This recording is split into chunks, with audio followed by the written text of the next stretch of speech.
Hi everyone, welcome to cherry fashion world. Last వీడియోలో అయితే మనము బ్లౌజ్ కటింగ్ చూసాం కదా. ఇప్పుడు వచ్చేసి ఆ బ్లౌజ్ను ఎలా స్టిచ్ చేయాలో చూద్దాం. ఫస్ట్ అయితే మనము బ్యాక్ పార్ట్ లైనింగ్ని తీసుకొని ఇలా వేసుకొని ఒరిజినల్ క్లాత్ వచ్చేసి లైనింగ్ పైన ఇలా పెట్టేయాలి. లైనింగ్ రైట్ సైడ్ వచ్చేసి పై వైపుకు ఉండేలాగా వేసుకొని చుట్టూ కూడా మనము లైనింగ్కి ఒరిజినల్ క్లాత్కు స్టిచ్ పడేలాగా స్టిచ్ అయితే వేసుకోవాలి. చూడండి, వీడియోలో చూపించినట్టుగా ఒక షోల్డర్ దగ్గర నుంచి స్టార్ట్ చేసి ఇలా స్టిచ్చింగ్ చేసుకుంటూ రావాలి. ఇలా స్టిచ్ చేసేటప్పుడు పాదాన్ని మాత్రమే పైకి ఎత్తాలి. నీడిల్ని అయితే క్లాత్ లోపలికి అలాగే ఉంచి స్టిచ్ చేసుకుంటూ రావాలి. చుట్టూ కూడా ఒక పావించు ఉండేలాగా స్టిచ్ చేసుకుంటే సరిపోతుంది. ఇలా స్టిచ్ చేసుకున్నాక ఈ ఎక్స్ట్రా క్లాత్ ఉంటుంది కదా, ఒరిజినల్ క్లాత్ వచ్చేసి దీన్ని మనము కట్ చేసుకోవాలి.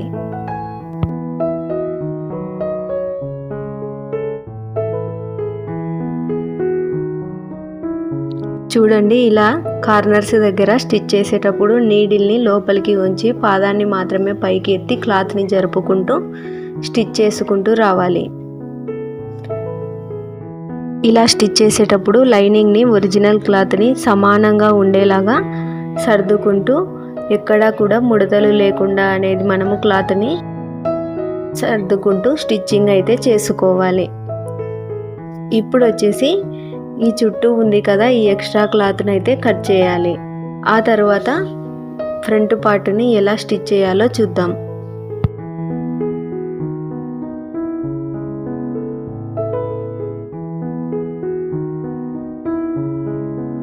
ఈ ఫ్రంట్ పార్ట్ లైనింగ్ వచ్చేసి ఇలా హుక్స్ పట్టి కాజా పట్టి ఉండే భాగాన్ని ఇలా వేసుకోవాలి. ఆ తర్వాత వీటిపైన లైనింగ్ క్లాత్ ఒరిజినల్ సైడ్ పైకి ఉండేలాగా వచ్చి పెట్టుకొని సేమ్ మనం ఇందాక బ్యాక్ పార్ట్ని అయితే ఎలా స్టిచ్ చేసామో అలాగే స్టిచ్ చేసుకోవాలి. ఇలా స్టిచ్ చేసేటప్పుడు క్లాత్ని అయితే అస్సలు లాగకూడదు. ఎందుకంటే మనం లాగామనుకోండి క్లాత్ మొత్తం ఫోల్డింగ్స్ వస్తుంది. ఆ తర్వాత మనకు వేసుకున్నప్పుడు అనేది క్లాత్ ముడతలుగా కనిపిస్తుంది.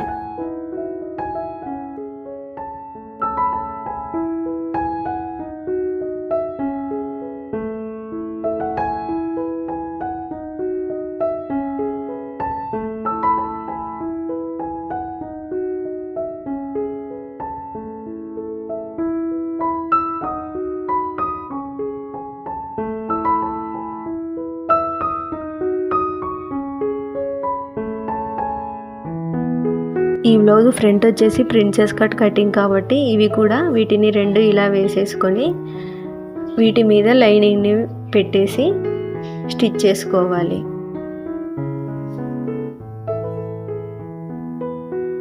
ఏ బ్లౌజ్ అయినా సరే, మనకు నార్మల్ బ్లౌజ్ అయినా డిజైనర్ బ్లౌజ్ అయినా ఫస్ట్ మనము లైనింగ్ని ఒరిజినల్ని మొత్తం కూడా జాయింట్ చేసుకున్నాక ఇక్కడ ఎక్స్ట్రా క్లాత్ ఉంటుంది కదా, ఈ ఎక్స్ట్రా క్లాత్ని కట్ చేసుకోవాలి. ఆ తర్వాత మాత్రమే మనము మిగతా స్టిచ్చింగ్ అనేది చేయగలుగుతాం.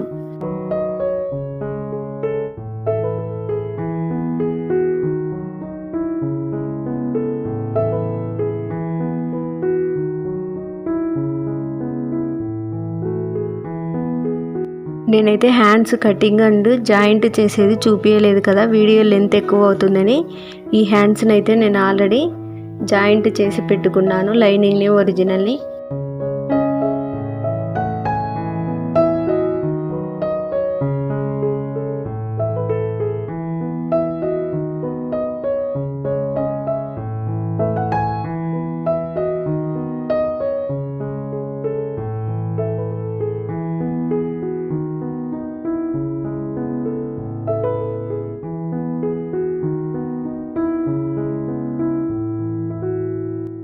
ఇలా ఈ రెండు పార్ట్లను స్టిచ్ చేసుకున్నాక చుట్టూ కూడా ఈ ఎక్స్ట్రా ఉన్న క్లాత్ని అయితే కట్ చేసుకోవాలి.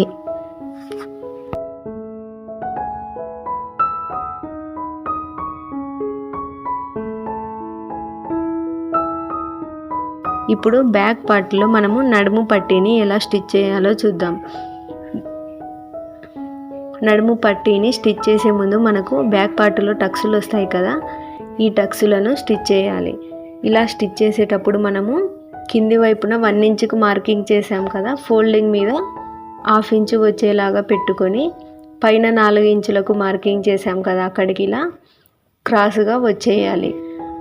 అలాగే ఇంకో డాట్ను కూడా స్టిచ్ చేయాలి. ఇలా స్టిచ్ చేసుకునేటప్పుడు మనము ఎప్పుడైనా సరే స్టార్టింగ్లో వచ్చేసి రఫ్ చేసుకోవాలి. అలాగే ఈ కుట్టడం అనేది పూర్తయ్యాక చివరన కూడా రఫ్ చేసుకుంటే ఇవి ఎక్కడైనా సరే ఈ దారాలు అనేవి ఊడిపోకుండా ఉంటాయి.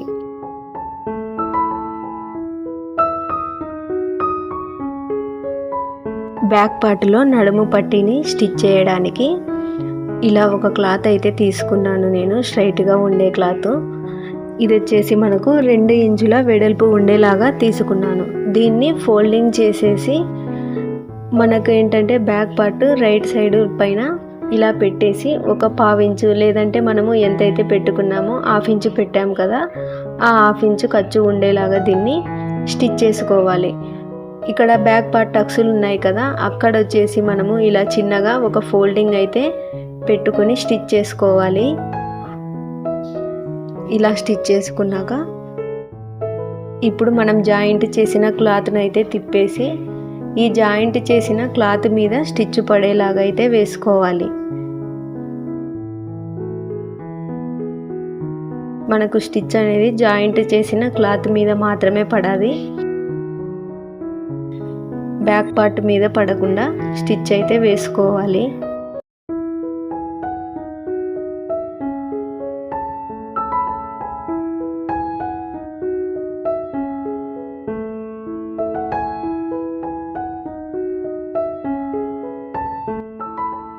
ఇలా వేసుకున్నాక ఈ మనం జాయింట్ చేసిన క్లాత్ని అయితే బ్యాక్ పార్ట్ యొక్క లోపలి వైపుకు చూడండి వీడియోలో చూపించినట్టుగా ఇలా పెట్టేసి ఒక లాంగ్ స్టిచ్ అయితే వేసుకోవాలి.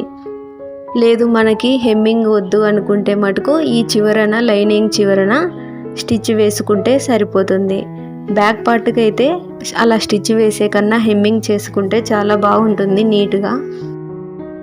ఇప్పుడు వచ్చేసి ఈ ప్రిన్సెస్ కట్ పార్ట్ ఉంటుంది కదా, దాన్ని స్టిచ్చింగ్ చేసుకోవడం కోసం మనకు ఏదైతే నెక్ వైపు ఉంటుంది కదా దానిపైన ఈ క్లాత్ను ఇలా పెట్టేసి ఒక 1/2 ఇంచు ఉండేలాగా అయితే ఖర్చు పెట్టుకొని స్టిచ్చింగ్ అయితే చేసుకోవాలి. ఇలా స్టిచ్ చేసేటప్పుడు ఈ క్లాత్ను కానీ అస్సలు లాగకూడదు.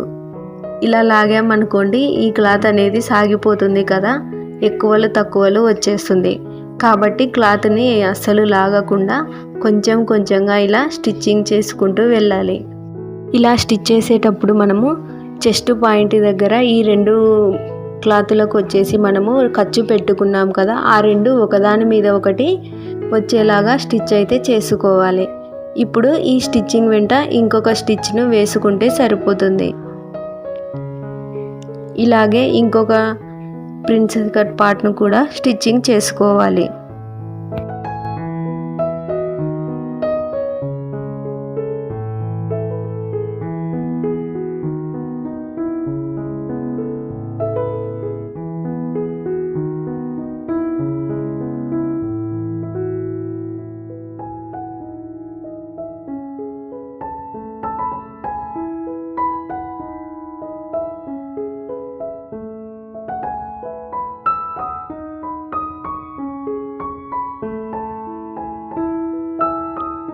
ఇప్పుడు ఈ రెండింటిని ఇలా పెట్టేసుకొని చెక్ చేసుకోవాలి. ఆ తర్వాత వచ్చేసి ఒకదానికి హుక్స్ పట్టీని ఇంకో దానికి కాజా పట్టీని స్టిచ్ చేసుకోవాలి.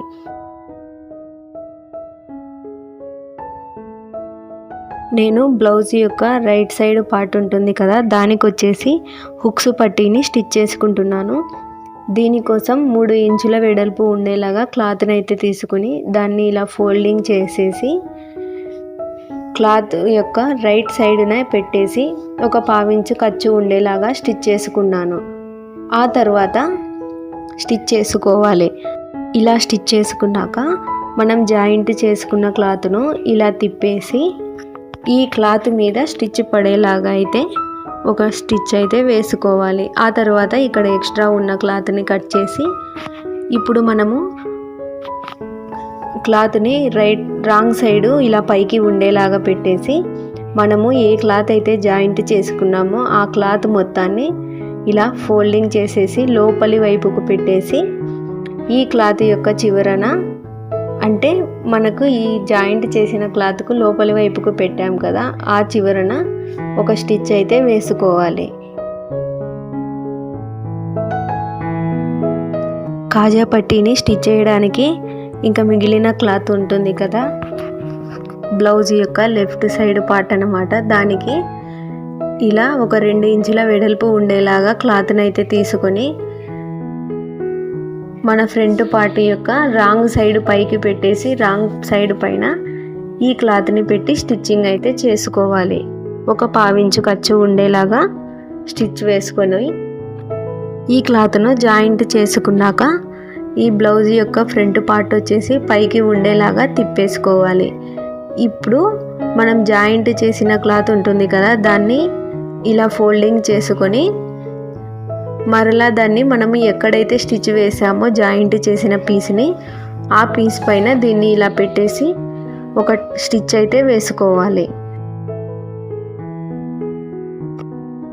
ఇలా కాజా పట్టి స్టిచ్ చేసేటప్పుడు కొందరైతే గాన ఇక్కడ ఎక్స్ట్రా కాజాలు వేయకుండా ఇక్కడే వాటిని పెట్టేస్తారు కదా, అవి కూడా నేను నెక్స్ట్ వీడియోలో చూపించడానికి ట్రై చేస్తాను. ఈ బ్లౌజ్కి వచ్చేసి వాళ్ళు దారంతోనే స్టిచ్ చేశారు కాబట్టి కాజాలు నేను ఇక్కడ చూపించడం లేదు. ఆ తర్వాత ఈ రెండింటిని తీసుకొని ఇప్పుడు మనం స్టిచ్ చేసాం కదా, కాజా పట్టీ పైన హుక్స్ పట్టీని పెట్టి కరెక్ట్గా ఉన్నాయో లేదో ఒకసారి చెక్ చేసుకోవాలి.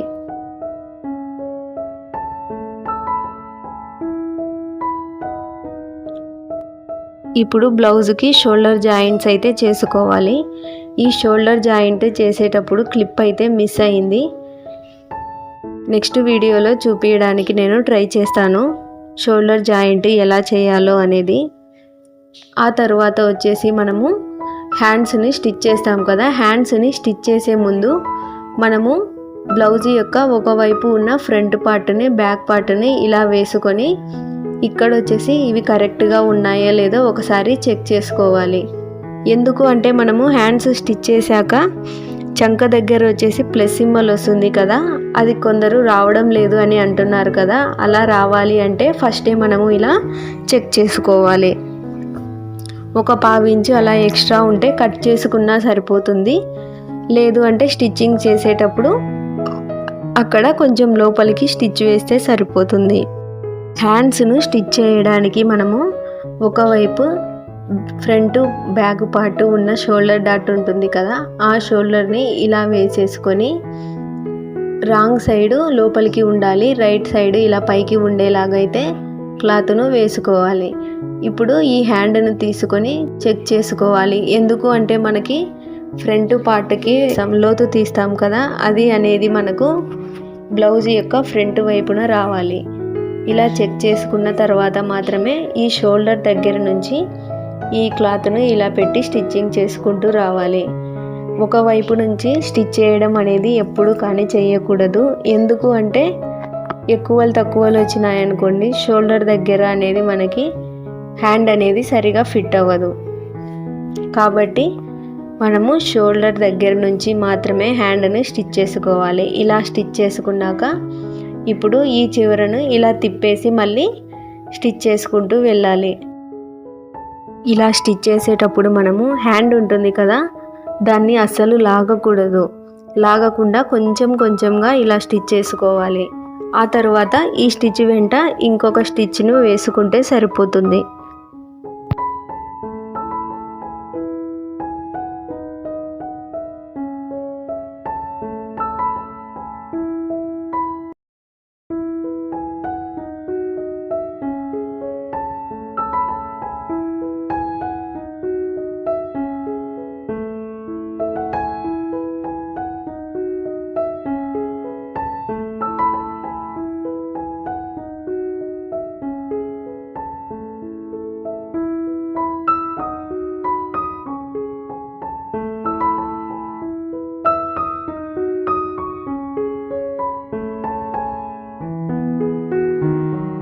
ఇప్పుడు ఇంకొక హ్యాండ్ని కూడా సేమ్ మనం ఇందాక ఎలాగైతే స్టిచ్ చేసుకున్నామో అలాగే జాయింట్ చేసుకోవాలి.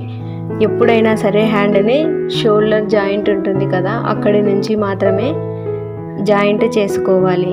ఇలా జాయింట్ చేసేటప్పుడు మనము హ్యాండ్ను కానీ అలాగే కింద ఉన్న షోల్డర్ భాగం ఉంటుంది కదా, ఆ క్లాత్ను కానీ అస్సలు లాగకూడదు. ఇలా లాగామనుకోండి మనకు ఫ్రంట్ సైడ్ అయినా బ్యాక్ సైడ్ అయినా సరే ముడతలు అనేవి వచ్చేస్తాయి. కాబట్టి ఇలా కొంచెం కొంచెంగా జాయింట్ చేసుకుంటూ స్టిచ్ అయితే వేసుకోవాలి.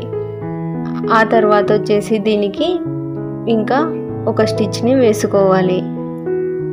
మనము కట్ చేసేటప్పుడు ఎంతైతే ఖర్చు పెట్టామో అంతకి వేసుకుంటే ఈ హ్యాండ్ అనేది ఫిట్టింగ్ బాగుంటుంది.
ఇలా రెండు హ్యాండ్స్ని స్టిచ్ చేసుకున్నాక మనం వచ్చేసి సైడ్ జాయింట్స్ చేసుకోవాలి. సైడ్ జాయింట్స్ చేసుకోవడానికి ముందు మనము నడుము లూజును అలాగే హ్యాండ్ లూజును మార్కింగ్ చేసుకుంటాం కదా. ఇక్కడ వచ్చేసి మనకు నడుము లూజు అనేది కరెక్ట్గా రావాలి అంటే ఫస్ట్ మనము నడుము లూజును బ్యాక్ పార్ట్కి అలాగే ఫ్రంట్ పార్ట్కి మార్కింగ్ చేసుకోవాలి. ఇలా మార్కింగ్ చేసుకోవడం కోసం ఇలా వీడియోలో చూపించిన విధంగా బ్యాక్ పార్ట్ని పెట్టేసుకొని ఈ బ్లౌజ్ యొక్క నడుము లూజ్ వచ్చేసి 30 ఇంచులు ఉంది కదా, 30 ఇంచులలో 4వ భాగం వచ్చేసి 7.5 ఇంచులను ఇలా మార్కింగ్ చేసుకోవాలి. అలాగే కింది క్లాత్కి కూడా ఇలా మార్కింగ్ చేసుకొని ఇప్పుడు ఫ్రంట్ పార్ట్ ఉంటుంది కదా, హుక్స్ పట్టి వైపుది అయితే గిన కరెక్ట్గా ఆ క్లాత్ దగ్గర నుంచి పెట్టేసి 7.5 ఇంచులకు మార్కింగ్ చేసుకోవాలి. కాజా పట్టి వైపు వచ్చేసి మనము ఎక్స్ట్రా క్లాత్ని జాయింట్ చేసాం కదా కాజా పట్టీకి లోపలి వైపుకి, కాబట్టి కాజా పట్టీకి వచ్చేసి మనము కాజాలు చేస్తాం కాబట్టి ఆ క్లాత్ని వదిలేసి మిగిలిన క్లాత్ని టేపుని పెట్టేసి 7.5 ఇంచులు ఎక్కడికి వస్తుందో అక్కడికి మార్కింగ్ చేసుకోవాలి.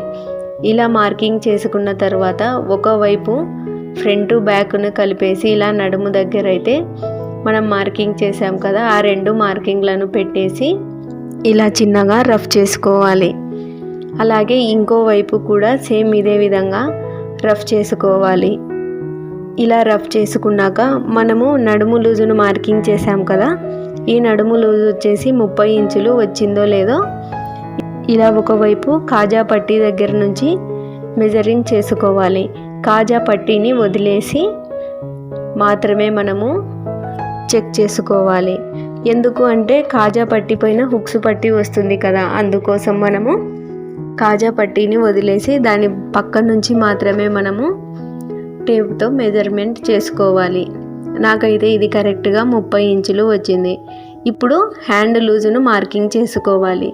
ఒకవైపును మనము హ్యాండ్ని స్టిచ్ చేసాం కదా, ఆ హ్యాండ్ని ఇలా ఫోల్డింగ్ చేసేసి హ్యాండ్ లూజును మార్కింగ్ చేసుకోవాలి.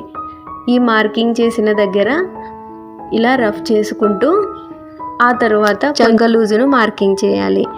ఈ బ్లౌజ్కి వచ్చేసి చంక లూజు 7.7 ఇంచులు ఉంది కదా, ఈ 7.7 ఇంచులను ఇలా వీడియోలో చూపించినట్టుగా షోల్డర్ జాయింట్ దగ్గర మనము హ్యాండ్ని జాయింట్ చేసాం కదా, అక్కడి నుంచి ఈ చంక లూజు దగ్గరికి మనము 7.7 ఇంచులను మార్కింగ్ చేసుకోవాలి.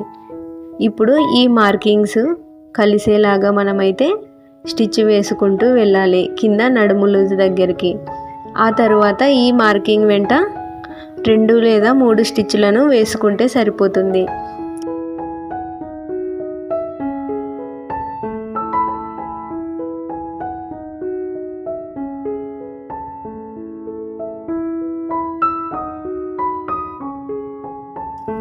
ఇలా ఈ స్టిచ్చెస్ అన్నీ వేసుకున్న తర్వాత ఈ చివరన వచ్చేసి మనము ఓవర్లాక్ చేసుకోవచ్చు. లేదంటే కనుక ఈ చివరన దారాలు ఊడిపోకుండా ఉండాలి అంటే మనకి ఎంతైతే ఖర్చు పెట్టుకున్నామో అక్కడికి ఇలా చివరన ఒక స్టిచ్ను వేసుకోవాలి. ఆ తర్వాత ఏమైనా క్లాత్ హెచ్చు తగ్గులు ఉంటే దానిని కట్ చేసుకుంటే సరిపోతుంది. సేమ్ మనము ఈ వైపు ఇలా స్టిచ్ చేసాము, ఇంకో సైడ్ ఉంటుంది కదా హ్యాండ్ జాయింట్ చేయాలి. హ్యాండ్ను అలాగే నడుము లూజును మార్కింగ్ చేసుకొని చంక లూజును మార్కింగ్ చేసుకోవాలి. ఆ తర్వాత ఈ 3 మార్కింగ్లు కలిసేలాగా స్ట్రైట్గా స్టిచ్ అయితే వేసుకోవాలి. ఈ స్టిచ్ వెంట 2 లేదా 3 స్టిచ్లను వేసుకొని చివరగా ఎక్స్ట్రా ఉన్న క్లాత్ని కట్ చేసుకోవాలి. ఈ వీడియో మీకు నచ్చినట్లయితే మన ఛానల్ని సబ్స్క్రైబ్ చేసుకోండి. అలాగే ఎవరికన్నా యూజ్ అవుతుంది అనుకుంటే తప్పకుండా షేర్ చేయండి.